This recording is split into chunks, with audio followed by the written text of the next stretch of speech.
Good morning, everyone. I'm going to give you some instructions on how to play a fact family game today.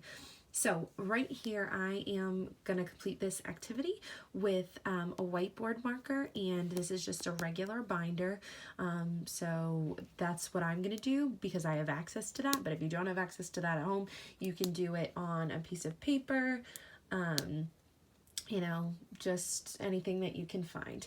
All right, so here I have a deck of cards that I've taken out the face cards, so the king, queen, and jack, and the jokers, and I've left all the number cards, including the ace. And so here we're going to count ace as the number 1 if we pull an ace. So what we're going to, and what you're going to notice here is we have an empty fact triangle that we're going to be able to fill out when we do this game as well. And then we have 4 different number models, 2 addition number models and 2 subtraction models, that make up the fact family. Okay, so first I'm going to draw 2 cards. We have 1, 2, all right, an 8 and a 6. Okay, so our first number model is an addition number model. So we're going to add the 2 together. We have 8 plus 6. Some of you might know this by heart already, but some of you might need to think about it. There are a couple different strategies that you can use. You can use a counting up strategy where you start at 8 and count up 6 numbers.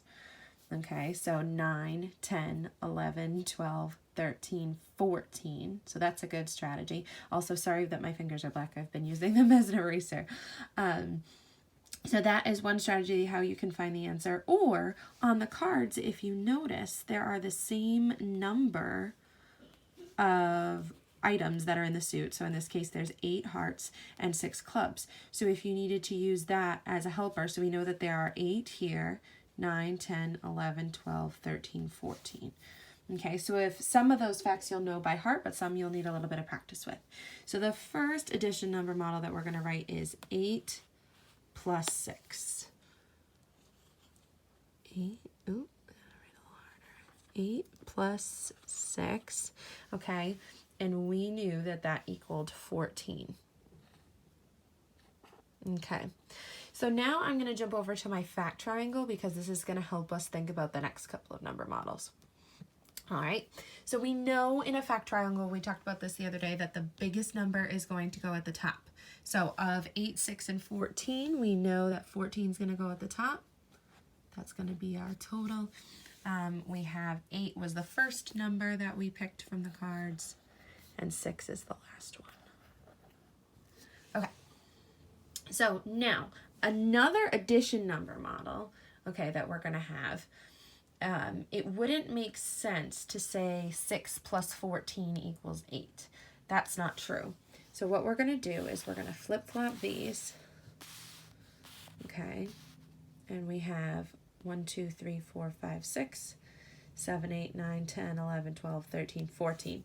We know that if we switch these two, it's going to be the same answer both times. So we have 6 plus 8 equals 14. Okay, now we have our subtraction number models. In subtraction, we know that the largest number has to go first. Kind of like in our fact triangle, the largest number has to go up top. So we know 14 minus something is going to get us something else. 14 minus 6, okay, 14 minus 6 is going to give us 8. Okay, and we start with 14 again for the subtraction number model. All right, if we take a look at the fact triangle, 14 minus 8 is going to give us 6. Okay, now this took a couple minutes for me to go over and think about, but when you do it on your own, you will probably be able to come up with these number models a little bit quicker. Okay, so you can do this at home. If you have a deck of cards, that's great. If not, you can make your own cards with numbers on them. So see if you can be creative with it. Thank you.